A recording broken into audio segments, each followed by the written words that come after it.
I mean, I listen to a lot of Bay Area rap. I don't know if you. Yeah.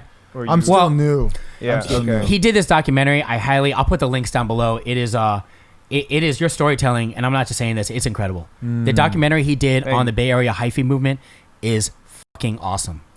Word. It's awesome, bro. I'll definitely watch that. Yeah, it's really knowledgeable, and I love it. I love the fact that it's not 10 million hours long. It's very easy to absorb. Mm-hmm. Word. Okay. Yeah, he doesn't say a lot. He says what he says is really important, but he doesn't say a lot. In the Hyphy movement, what year did that start?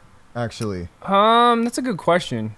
Because I just remember like the peak. Right. Go ahead. Well, I was just thinking about high school, right? Yeah. I think like my senior year, which would have been 2010. Yeah. In high school, You heard about it. Yeah, I heard about. I'm in Arizona, right? Yeah. So I just think about. Tell me when to go. Yeah. Like, I just think about that. Yeah. Anyways. Tell me when to go was the peak. Okay. Yeah. Okay. It started probably 2003, Oh, wow. maybe. Okay. Wow. I don't know when the word exactly was invented. Keek invented the word. Okay. But he invented damn near every word. There's roots to it even in the early 90s, late 80s. Right. Yeah. Of course. Right. Yeah. Right. But it for sure, like the commercialization of hyphy doesn't necessarily.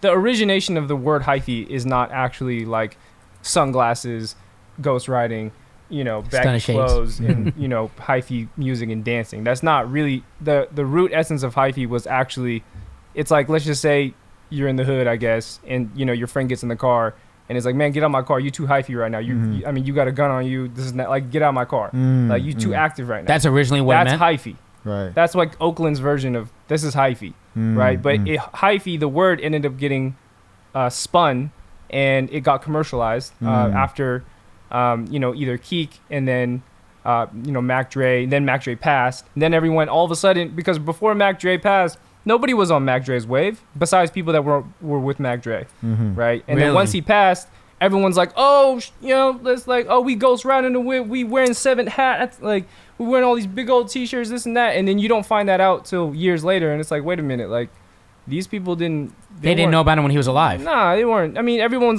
it's the Bay. Everybody in the Bay, all rappers from the Bay don't really get along. They never really did. I've heard that. Yeah, the Frisco rappers is with the, if Oakland's with Oakland, like it's not as connected as you might think. Right. But hold on. Thiz Entertainment did really bring the Bay together as a whole. There was a lot of positive out of it. I mean, I'm kind of talking it in a negative light, but it's actually a very positive thing.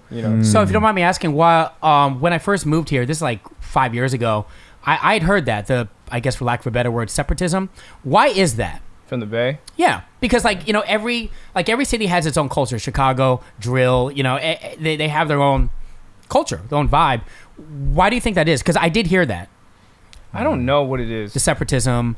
I don't know. I mean, I think it depends on situational, and then also it depends on the artist.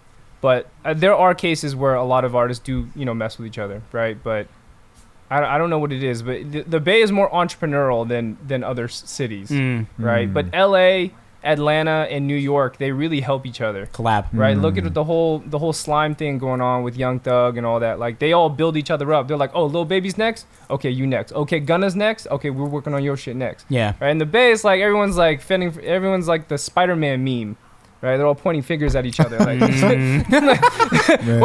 Like, no, I'm doing my shit first, right? Yeah. So, I don't know. That's just the culture of it. Yeah. Right? Niall, what you think? Any questions? Man, I mean, well, I think it might be just kind of part of human nature on some level. I mean, I just think about like tribalism, right? And then of course, a lot of these, rappers might be associated with gangs. So, that kind of mentality of like, hey, this is our set. That rapper's over there on his set, so we ain't gonna rock with him, even though we're in the same city. It's kind of like the crabs in the barrel bucket. Unfortunately, that's just how it is. Yeah, that can honestly be like a 2-hour conversation on its own. Yeah, that's almost a whole new podcast. But like the Bay is, we're not an entertainment city. Yeah, I know. Yeah, LA is that's why a lot of people from the 2000s. You guys remember? What is his name? There was a rapper. There was many rappers that ended up they popped off in the Bay and they moved to LA.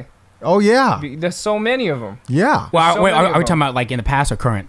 Actually, past and current. Because Pilo, Are you talking about Pilo? Yeah, did he move to Yes. LA? Yeah, so there you go. I mean, it makes more sense as an entertainment. It's like you want to be famous. Yeah. You want to do anything in entertainment. You go to LA. You don't come here. You come here for tech. Yeah. Right? Yeah, Not that's techwear. true. But Well, tech. yeah, you can do both. It's You can either wear your LA, pockets. Atlanta, or New York. Like all those other rappers. I mean, even Yeah. Chance, he blew up in Chicago, but he yeah. moved to LA. I think he might have moved back to Chicago. Yeah. But I mean, he definitely made moves in LA, or they Yeah. have a place in Atlanta, or they have a place in Chicago and a place in LA, and they do most of the work in LA because Yeah, facts. that's what it's the entertainment industry in LA for sure. Now, not to talk on Chance too much, but going back to what you were saying with helping each other and things along those lines, Chance started doing ciphers and started doing like freestyles at streetwear shops like Juggernaut, Leaders 1354. I know these because I saw it. Whereas here, and maybe again, put me on, but I don't know if I see that, right? Like you don't see like there's a lot of stores here, bro. I've never lived in a city where there's so many freaking stores. I can name probably 10 retail stores right now. Can you imagine? Maybe they do it now. I don't know, but can you imagine if they open their doors every week and encourage exactly what we're talking about, putting artists on. That's what I'm talking about. For hip hop artists, you mean, Well, or just Yeah, Just we any- have one spot in the Bay Where? for that. It's called the Grill. I think there actually like one or two, or I don't know. But the Grill is where legendary songs have gone down in Oakland. It's really close to downtown. I think it's West Oakland. But the they still Grill, do it? yeah, it's still there. You still see a lot of OG artists come through there. I've been there a couple times. Yeah. Okay. Yeah, To watch or perform? Yeah, watch. Yeah, I'm not an artist or anything like that, but it's Yeah, cool yeah. to go and see the studio and like that. So Yeah.